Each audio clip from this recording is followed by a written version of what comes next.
Tervist! Kõik teavad ju, et enne seda, kui sa lähed jõusaali, pead sa kindlasti tarvitama süsivesikuid, sest muidu ei jõua sa seal jõusaalis mitte midagi teha. Selliste kõik teavad asjadega kipub aga olema sedapsi, et väga sageli ei vasta need absoluutselt tõele, kui sa hakkad selliseid väiteid lähemalt uurima. Antud teemaga seoses on õnneks olemas üks super heal tasemel teadustöö, kus vaadeldi, kuidas ja kas mõjutab lihastreeningu eelne süsivesikute tarvitamine sinu treeningut ja selle tulemusi nii lühiajaliselt kui ka pikemaajaliselt.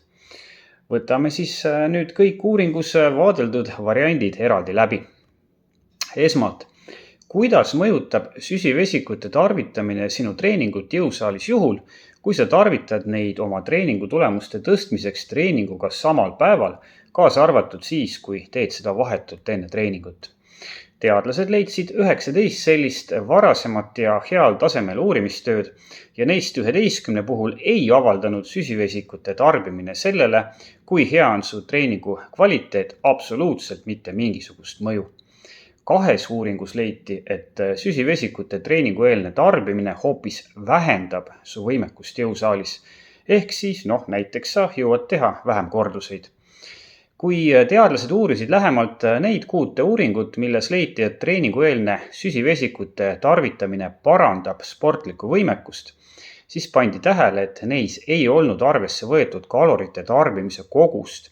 Ehk siis need katsealused, kes tarvitasid enne jõutreeningut enam süsivesikuid, tarvitasid ühtlasi enne treeningut ka enam kaloreid, mistõttu nende parem võimekus tulenes sellest, et neil oli kehas lihtsalt rohkem energiat. Lisaks mitmed sellised uuringud viidi läbi hommikul ja vastakuti pandi inimesed, kes ei olnud hommikust söönud ja inimesed, kes said kõrge süsivesiku sisaldusega toitu või jooki. Võrdsete tarbitud kalorite puhul ei olnud süsivesikute tarbimisest treeningule, aga mitte kui mingisugust mõju, positiivset mõju siis. Süsivesikute puhul näib peamisteks viisideks, kuidas see su sooritusvõimet jõusaalis mõjutab, üldse näljatunde alla surumine ja platseeboefekt.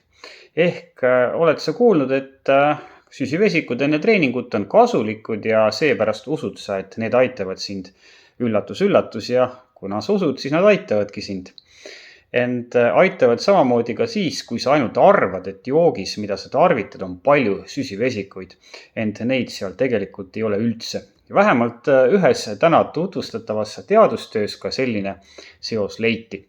Muide, ma tegin platseeboefekti ja sportliku võimekuse omavahelisest seosest hiljuti ühe pikema video ja ma soovitan sul seda vaadata, sest teemat uurides üllatusin ma ka ise sageli, kui tugev toime ikkagi platseeboefektil on.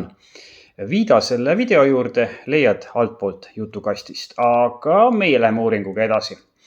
On ju laialt teada, et glükoos on organismi poolt eelistatud kütus ja seega tundub leida, et enne rasket jõutreeningut pole mõtet süsivesikuid tarvitada, üsna arusaamatu ja isegi natukene ajuvaba. Kui sa aga hakkad süvenema sellesse, mida me tegelikult jõusaalis teeme ja kuidas me seal oma kehasse ladestunud energiat kasutame, siis muutub kõik arusaadavaks ja loogiliseks. Inimese lihastesse ja maksa on ladestunud glükogeeni, mille näol säilitatakse meie kehas glükoosivarusid üsna suures koguses. Ja sa lihtsalt ei suuda neid 1 tunnise või isegi 1,5 tunnise jõusaali treeningu käigus ära kulutada. Vaata, jõutreeningut tehes sa tegelikult teed reaalset tööd ainult 10% kuni 20% saalis veedetud ajast. Ja ülejäänud aeg kulub seeriate vahel puhkamiseks ja instapiltide tegemiseks ja lobisemiseks ja sel ajal kasutab su keha energia tootmiseks glükogeeni asemel hoopis midagi muud. Lisaks, lühikeste seeriate puhul teeb su energiaga varustamise põhitöö ära kreatiinfosfaat, milles on glükogeeni asemel põhitegijateks kreatiin ja adenosiin-trifosfaat ehk ATP.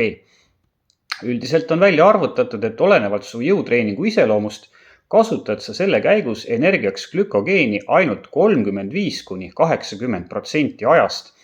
ning ühe korraliku tunnise või pooleteise tunnise lihastreeninguga kulutad sa heal juhul ära 25% oma organismi glükogeenivarudest. Uuringu läbi viinud teadlased märkisid, et suurim glükogeenivaru kadumine, mida nemad on dokumenteeritult ühe treeningu järel tuvastanud, on 41%, aga tavatingimustes jääb see number ka raske lihastreeningu puhul oluliselt madalamaks. Aga lähme tänase suurepärase teadustööga edasi. Mis juhtub siis, kui sa teed näiteks mitu väga koormavat treeningut? Tavaliselt kasutatakse selleks jalgratta intervalltreeningut, mis tõmbab su glükogeenivarud täiega punasesse. Kui sa sellise treeningu järgselt kuni 48 tunni jooksul teed uue ränkraske treeningu, siis peab ju ometi olema süsivesikute tarvitamisest selgelt väljenduv kasu, eks ole? Teadustöö autorid leidsid, et esmapilgul oli suuremast süsivesikute tarvitamisest tõepoolest kasu, aga kui uuringuid vaadeldi lähemalt, siis selgus, et neis ei olnud jällegi kalorite tarbimist võrdsustatud. Ehk siis parema taastumine ja paremad tulemused järgmisest treeningust tulenesid sellest, kui katsealused tarvitasid enam kaloreid, mitte ei olnud seotud sellega, kas ja kui palju neist kaloritest tuli süsivesikutest. Kõigist leitud uuringutest ainult ühes oli kalori tarvitamine võrdsustatud ja seal ei andnud süsivesikud mitte mingisugust lisakasu. Üks teema, mida antud uuringu raames veel vaadeldi, oli küsimus, kas pikaaegne treeningueelne süsivesikute tarvitamine annab jõutreeningu tulemuste osas, milleks on siis lihasmass, lihastugevus, lihasvastupidavus, paremaid tulemusi võrreldes sellega, kui sa süsivesikuid üldse ei tarvita või tarvitad neid väga väikeses koguses. Seda teemat lahanud varasemaid uurimistöid leiti 17 ja 15 neist, milles osades oli ka kalori tarvitamine võrdsustatud, ei leitud, et süsivesikute tarvitamisest oleks antud teemaga seoses mingisugust lisakasu. Nii näiteks ei leitud, et kehvemad tulemused oleksid isegi sellistel inimestel, kes ei tarvita süsivesikuid üldse, ehk on nõnda nimetatud ketogeensel dieedil. Inimese organismil on glükogeenivarude taastamiseks mitmeid väga tõhusaid meetodeid ja see seletab, miks ei avalda treeningtulemustele märkimisväärset mõju isegi see, kui me süsivesikute tarvitamisest täielikult loobume. Ma ei hakka neid teemasid siinkohal pikemalt lahkama, sest tõenäoliselt ei ole need sinu jaoks sama huvitavad kui minu jaoks. Ja ma ka tahaksin siinkohal toonitada, et kuigi ma isiklikult soovitan sul loobuda igasugusest lisatud suhkrute tarvitamisest, ei ole minu arvates süsivesikutest täielikult loobumine eriti pikemas perspektiivis hea mõte. Sul tuleks need süsivesikud lihtsalt kätte saada sealt, kus need juba looduslikult olemas. Kui me räägime elukutselistest sportlastest, kes teevad näiteks 2 üliintensiivset treeningut päevas ja niimoodi pikemaajaliselt, siis on neil süsivesikutega loomulikult iselaadi suhe.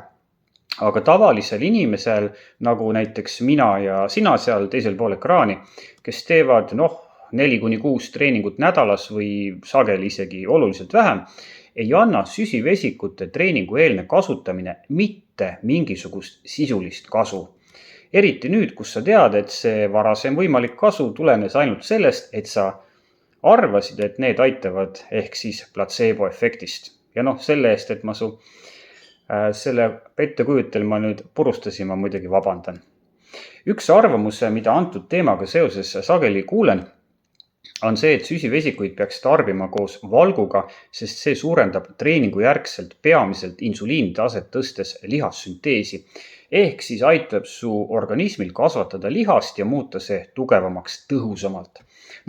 Teoorias see väide isegi kuidagi omamoodi loogiliselt kõlab, aga kui sa ei ole sügavas kaloridefitsiidis, siis ei vasta see arvamus paraku üldse tõele ja meil on piisavalt teadusuuringuid, et seda veendunult väita.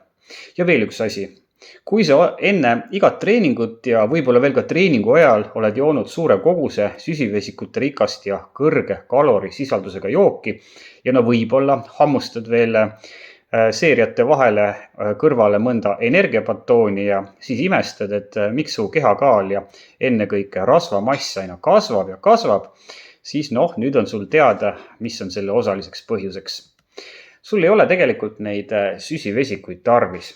asenda need pigem valguga, mille osatähtsus su igapäevases toidus võiks olla palju kõrgem. Jõusaalis näeme!